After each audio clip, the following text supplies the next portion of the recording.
this behind us. Okay, your name? Suzanne Vincent. That's SUZANNE-VINCENT. Suzanne Vincent. This is my. I'm Jean McKenzie. This is my Vincent. sister. Same mom, same dad. And this is Jean McKenzie Vincent. Jean McKenzie, McKenzie. You do a lot of this for police? Yes, we volunteer our They time. always contact us. They always seek us out, and we always volunteer our time. Like the 2.5-hour road trip up here, that's all our time.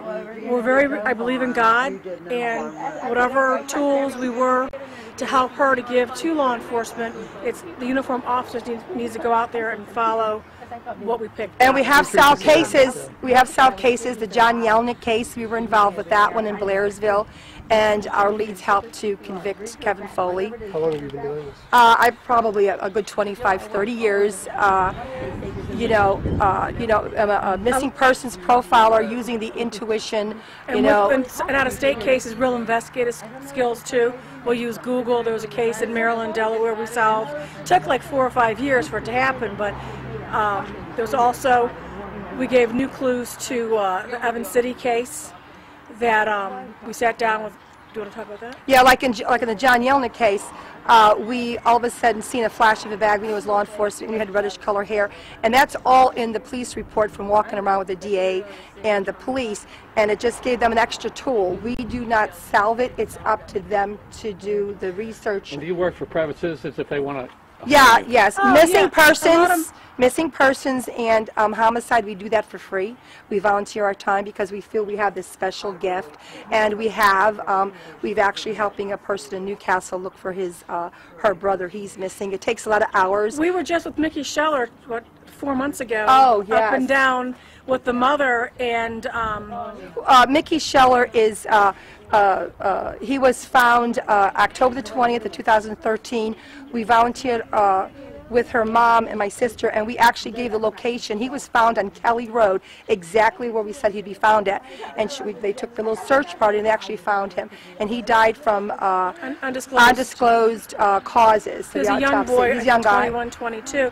But the mother reached out, a friend of ours who knew the mother, they reached out and contacted us, and that's a Butler County case.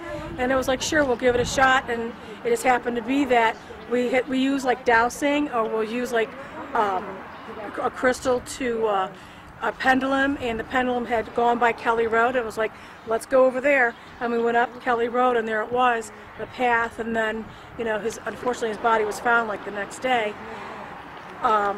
But the mother didn't know where her child was, and he had gone missing in October, and he'd already been missing for a couple of months. And so many local cases, John Yelnick, Mickey Scheller, Chuck Iwinski, there's tons of them up over in Donald Lischek.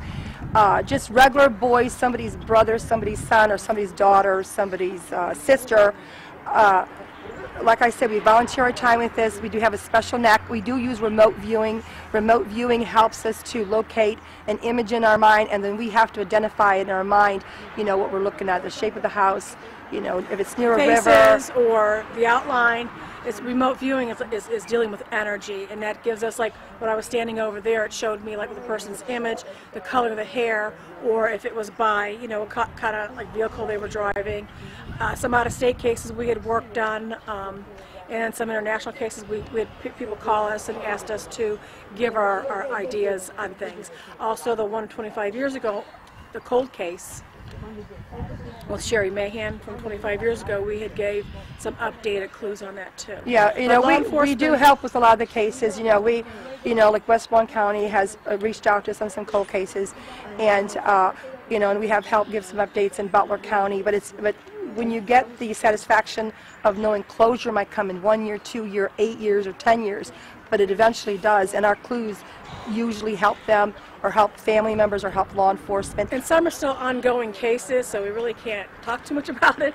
It's still considered in the file ongoing without jeopardizing or compromising. But law enforcement is the one who does solve this. You give them the information, and they take the second or third look into their case files and spend their resources on maybe looking at 2 or 3 people when they might have 20 suspects, and that's basically what this is. And also, but they always reached out to us. We'd never reach out to them. So either they have to call or the family has to call. Butler County Yeah, area. Butler County.